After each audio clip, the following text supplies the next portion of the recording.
So మంగళవారం సుమారు మధ్యాహ్నం 2 గంటల 30 నిమిషాల ఆ ప్రాంతంలో Ronald Reagan Washington national airport అక్కడ ఈ ఇన్సిడెంట్ జరిగిందంటూ కూడా చెప్తున్నారు. సో వాషింగ్టన్ కి దగ్గరలోనే దీని గురించి నేను క్లియర్ గా చెప్పేందుకు ప్రయత్నిస్తా. అసలు ఏం జరిగింది, నిజంగానే ప్రమాదం జరిగిందా, ప్రమాదం జరిగినట్టు వీళ్ళు సృష్టించి బయటికి చెప్తున్నారా అనే దాని గురించి నేను క్లియర్ గా చెప్పే ప్రయత్నం చేస్తా. సో మధ్యాహ్నం సుమారు 2 గంటల 30 నిమిషాలకి జరిగింది. అమెరికా అధ్యక్షుడు Donald Trump helicopter white house సమీపంలోని ఎలిప్స్ నుంచి జాయింట్ బేస్ ఆండ్రూస్ కి బయలుదేరింది. సుమారు 1 నిమిషం తర్వాత అన్వాయ్ ఎయిర్ కి చెందిన E-170 అనే ప్యాసింజర్స్ ఫ్లైట్, అది ప్రయాణికుల విమానం రీగన్ నేషనల్ ఎయిర్పోర్ట్ నుంచి బయలుదేరింది. ఆ ప్రయాణికుల విమానంలో ఎయిర్పోర్ట్ దాటిన కొద్దిసేపటికే ట్రంప్ హెలికాప్టర్ కూడా విమానాశ్రయం వైపుగా వెళ్ళింది. ఆ రెండు ఒకదానికొకటి సురక్షితమైన దూరంలోనే ప్రయాణించే. అయితే డొనాల్డ్ ట్రంప్ కు గాని ప్రయాణికులకు గాని విమానంలో ఉన్న వారికి గాని ఎటువంటి ప్రమాదం ఏమీ కూడా జరగలేదు. బట్ ప్రమాదం తప్పిందనే వార్తని వీళ్ళు వైరల్ చేసే ప్రయత్నం చేశారు. అయితే అంటే అమెరికా అక్కడ నిబంధనల ప్రకారం అంటే ముఖ్యంగా వాషింగ్టన్ అటువంటి ప్రాంతంలో కనీసం అంటే 1.5 అంటే 1.5 మైళ్ళ దూరాన్ని లేదంటే 500 అడుగుల ఎత్తు తేడాను ఖచ్చితంగా ప్రయాణించాలి ఒక విమానానికి సంబంధించి ఇంకొక విమానానికి సంబంధించి. సో అమెరికా అధికారులు జరిపిన ప్రాథమిక దర్యాప్తులో ఈ ఇష్యూకి సంబంధించి ఆ రెండు విమానాలు ఒకదానికొకటి నేరుగా ఎదురుగా రావడం లేదని, కానీ అనుమతించబడిన దూరం కంటే తక్కువ దూరంలో ఉన్నాయని చెప్పి వారు రీసెంట్ గా తెలియజేశారు.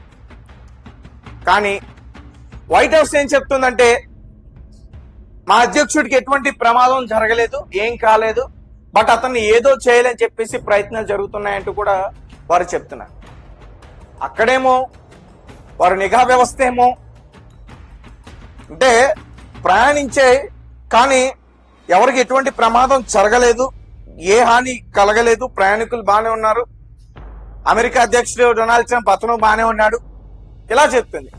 కానీ వీళ్ళ సిబ్బంది అయితే మాత్రం అంటే ఒక కొత్త కథని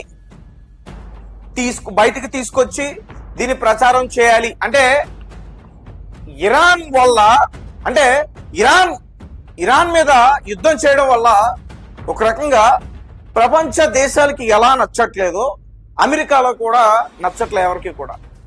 అంటే ఇరాన్ పైన యుద్ధం చేసి గెలిచి నువ్వు సాధించేది ఏంటి అనేది ఒక ప్రజలు గట్టిగా ప్రశ్నించే ప్రయత్నం చేస్తా ఉన్నారు. ఈరోజు ట్రంప్ అక్కడ చాలా డిఫేమ్ అయిపోయాడు. రైట్, ఇది అమెరికా అధ్యక్షుడు డొనాల్డ్ ట్రంప్ కి సంబంధించిన విషయం. సో అతనికి ఎటువంటి ప్రమాదం జరగలేదు. ఒకవేళ జరిగితే ఎందుకు జరిగింది అనే దాని గురించి కూడా ఆలోచించాల్సిన అవసరం లేదు. ఎందుకంటే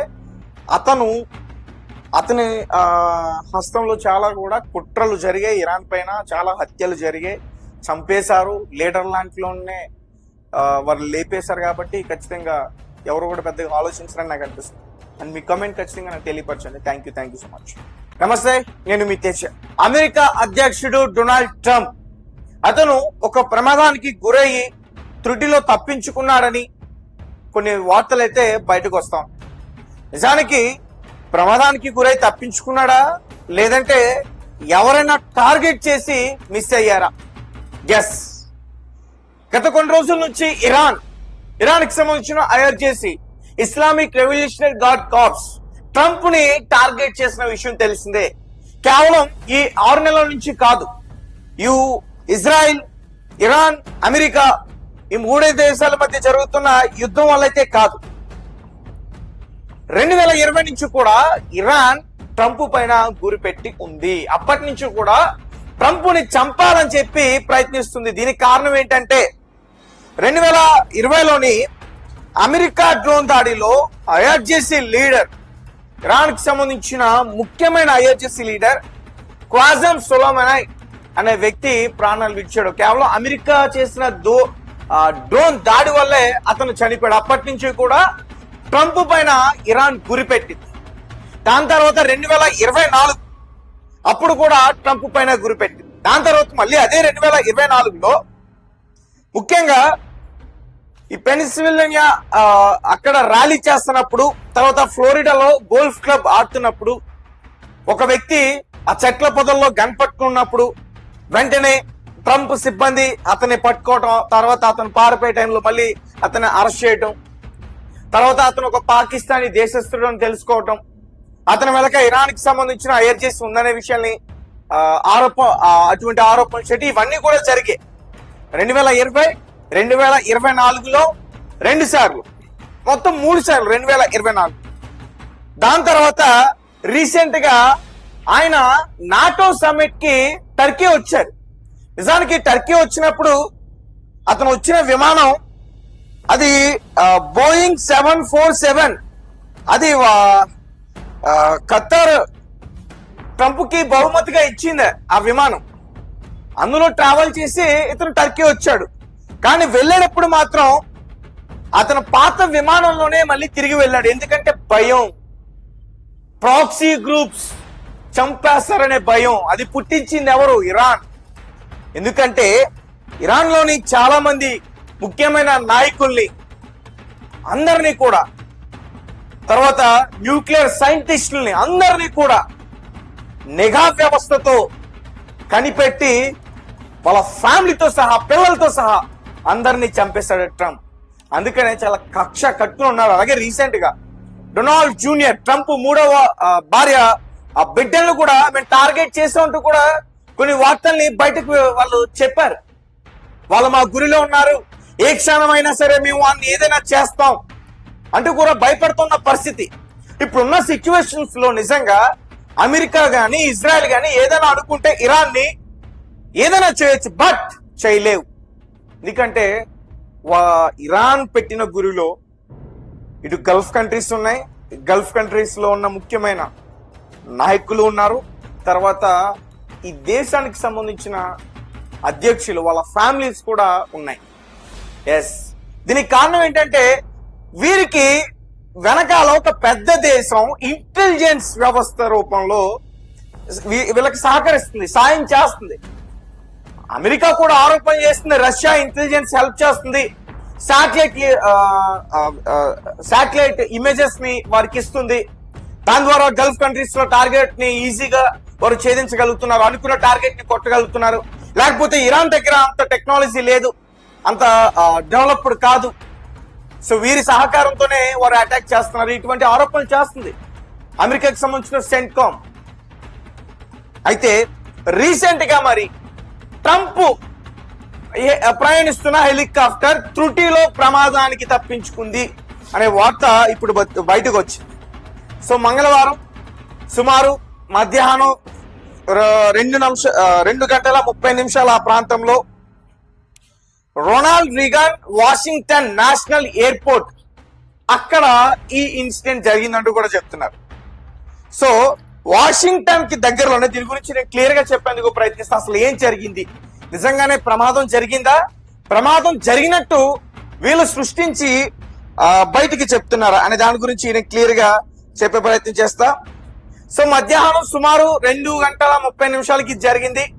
అమెరికా అధ్యక్షుడు Donald Trump helicopter white house సమీపంలోని ఎలిప్స్ నుంచి జాయింట్ బేస్ ఆండ్రూస్ కి బయలుదేరింది. సుమారు 1 నిమిషం తర్వాత అన్వాయ్ ఎయిర్ కి చెందిన E-170 అనే పాసెంజర్స్ ఫ్లైట్, అది ప్రయాణికుల విమానం రీగన్ నేషనల్ ఎయిర్పోర్ట్ నుంచి బయలుదేరింది. ఆ ప్రయాణికుల విమానంలో ఎయిర్పోర్ట్ దాటిన కొద్దిసేపటికే ట్రంప్ హెలికాప్టర్ కూడా విమానాశ్రయం వైపుగా వెళ్ళింది. ఆ రెండు ఒకదానికొకటి సురక్షితమైన దూరంలోనే ప్రయాణించాయి. అయితే డొనాల్డ్ ట్రంప్ కు గాని, ప్రయాణికులకు గాని, విమానంలో ఉన్న వారికి గాని ఎటువంటి ప్రమాదం ఏమీ కూడా జరగలేదు. బట్ ప్రమాదం తప్పిందనే వార్తని వీళ్ళు వైరల్ చేసే ప్రయత్నం చేశారు. అయితే అంటే అమెరికా అక్కడ నిబంధనల ప్రకారం, అంటే ముఖ్యంగా వాషింగ్టన్ అటువంటి ప్రాంతంలో కనీసం అంటే 1.5 అంటే 1.5 మైళ్ళ దూరాన్ని, లేదంటే 500 అడుగుల ఎత్తు తేడాను ఖచ్చితంగా ప్రయాణించాలి ఒక విమానానికి సంబంధించి ఇంకొక విమానానికి సంబంధించి. సో అమెరికా అధికారులు జరిపిన ప్రాథమిక దర్యాప్తులో ఈ ఇష్యూకి సంబంధించి ఆ రెండు విమానాలు ఒకదానికొకటి నేరుగా ఎదురుగా రావడం లేదని, కానీ అనుమతించబడిన దూరం కంటే తక్కువ దూరంలో ఉన్నాయని చెప్పి వారు రీసెంట్ గా తెలియజేశారు. కానీ వైట్ హౌస్ ఏం చెప్తుందంటే మా అధ్యక్షుడికి ఎటువంటి ప్రమాదం జరగలేదు, ఏం కాలేదు, బట్ అతన్ని ఏదో చేయాలని చెప్పేసి ప్రయత్నాలు జరుగుతున్నాయంటూ కూడా వారు చెప్తున్నారు. అక్కడేమో వారు నిఘా వ్యవస్థ ఏమో అంటే ప్రయాణించే కానీ ఎవరికి ఎటువంటి ప్రమాదం జరగలేదు, ఏ హాని కలగలేదు, ప్రయాణికులు బాగానే ఉన్నారు, అమెరికా అధ్యక్షుడు డొనాల్డ్ ట్రంప్ అతను బాగానే ఉన్నాడు, ఇలా చెప్తుంది. కానీ వీళ్ళ సిబ్బంది అయితే మాత్రం అంటే ఒక కొత్త కథని బయటికి తీసుకొచ్చి దీన్ని ప్రచారం చేయాలి. అంటే ఇరాన్ వల్ల అంటే ఇరాన్ మీద యుద్ధం చేయడం వల్ల ఒక రకంగా ప్రపంచ దేశాలకి ఎలా నచ్చట్లేదో అమెరికాలో కూడా నచ్చట్లేదు ఎవరికి కూడా. అంటే ఇరాన్ పైన యుద్ధం చేసి గెలిచి నువ్వు సాధించేది ఏంటి అనేది ఒక ప్రజలు గట్టిగా ప్రశ్నించే ప్రయత్నం చేస్తా ఉన్నారు. ఈరోజు ట్రంప్ అక్కడ చాలా డిఫేమ్ అయిపోయాడు. రైట్, ఇది అమెరికా అధ్యక్షుడు డొనాల్డ్ ట్రంప్ కు సంబంధించిన విషయం. సో అతనికి ఎటువంటి ప్రమాదం జరగలేదు. ఒకవేళ జరిగితే ఎందుకు జరిగింది అనే దాని గురించి కూడా ఆలోచించాల్సిన అవసరం లేదు. ఎందుకంటే అతని హస్తంలో చాలా కూడా కుట్రలు జరిగాయి, ఇరాన్ పైన చాలా హత్యలు జరిగాయి, చంపేశారు, లీడర్ లాంటిలోనే వారు లేపేశారు. కాబట్టి ఖచ్చితంగా ఎవరు కూడా పెద్దగా ఆలోచించారని నాకు అనిపిస్తుంది. అండ్ మీ కమెంట్ ఖచ్చితంగా నాకు తెలియపరచండి. Thank you so much. నమస్తే, నేను మీ తేజ. అమెరికా అధ్యక్షుడు డొనాల్డ్ ట్రంప్ అతను ఒక ప్రమాదానికి గురయ్యి త్రుటిలో తప్పించుకున్నాడని కొన్ని వార్తలు అయితే బయటకు వస్తాం. నిజానికి ప్రమాదానికి గురై తప్పించుకున్నాడా లేదంటే ఎవరైనా టార్గెట్ చేసి మిస్ అయ్యారా? ఎస్, గత కొన్ని రోజుల నుంచి ఇరాన్ కి సంబంధించిన IRGC Islamic revolutionary gourd corps Trump ని టార్గెట్ చేసిన విషయం తెలిసిందే. కేవలం ఈ 6 నెలల నుంచి కాదు, ఇజ్రాయిల్, ఇరాన్, అమెరికా ఈ 3 దేశాల మధ్య జరుగుతున్న యుద్ధం వల్ల అయితే కాదు, 2020 నుంచి కూడా ఇరాన్ ట్రంప్ పైన గురిపెట్టి ఉంది. అప్పటి నుంచి కూడా ట్రంప్ ని చంపాలని చెప్పి ప్రయత్నిస్తుంది. దీనికి కారణం ఏంటంటే 2020లోని అమెరికా డ్రోన్ దాడిలో ఐఆర్జేసీ లీడర్, ఇరాన్ కి సంబంధించిన ముఖ్యమైన ఐఆర్జేసీ లీడర్ క్వాజం సొలొమనీ అనే వ్యక్తి ప్రాణాలు విడిచాడు. కేవలం అమెరికా చేసిన డ్రోన్ దాడి వల్లే అతను చనిపోయాడు. అప్పటి నుంచి కూడా ట్రంప్ పైన ఇరాన్ గురిపెట్టింది.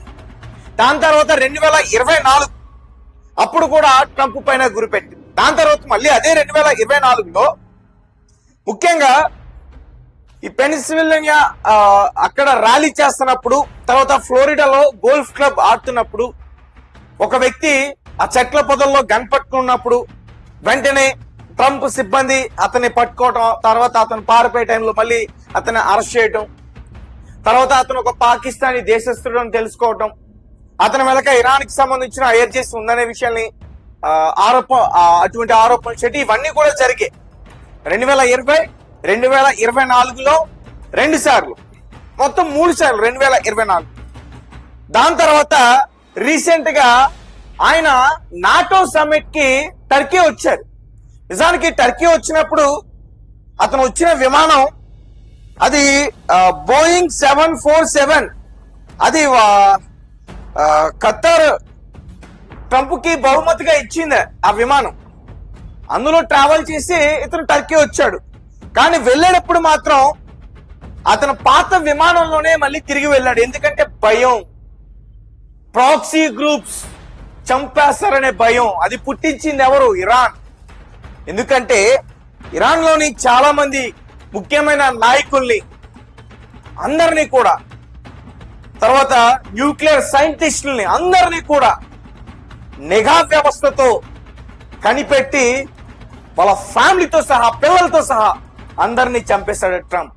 అందుకనే చాలా కక్ష కట్టుకుని ఉన్నాడు. అలాగే రీసెంట్ గా డొనాల్డ్ జూనియర్, ట్రంప్ 3వ భార్య ఆ బిడ్డలను కూడా మేము టార్గెట్ చేసామంటూ కూడా కొన్ని వార్తల్ని బయటకు వాళ్ళు చెప్పారు.